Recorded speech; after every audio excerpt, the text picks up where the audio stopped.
to talk about different handpieces. The first one we're going to talk about is a high-speed handpiece. This has a friction grip burr, has a burr lock, and it also sprays water sometimes when the doctor presses on the rheostat. But you must be careful and sterilize this every single use in the autoclave, because when the water comes out, it does also retract saliva and blood and will get stuck in here from the previous patient. And if you use this on the new patient, it will go straight into the new patient's mouth and could cause damage to their body.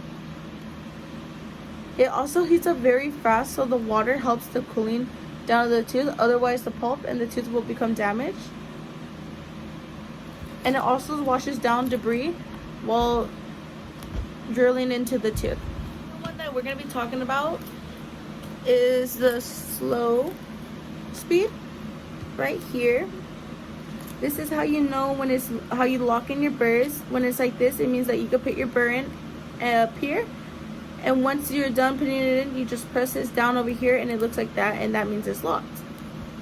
It's very less aggressive than the high-speed handpiece. It can be used for corneal polishing, laboratory work such as adjusting crowns, dentures, and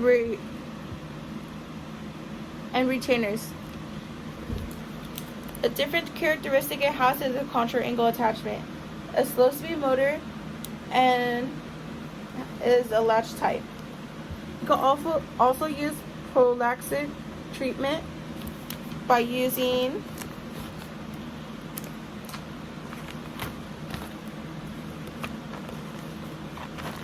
disposable prophy angles and prophy brushes.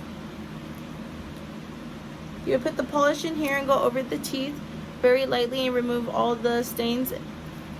And this one is just a very more abrasive use of a prophy cup. This one really gets by your gum line and really into the corners of your teeth.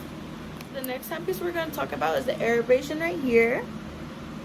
It uses aluminum oxide particles like a sandblaster to remove decay and stains from around the teeth.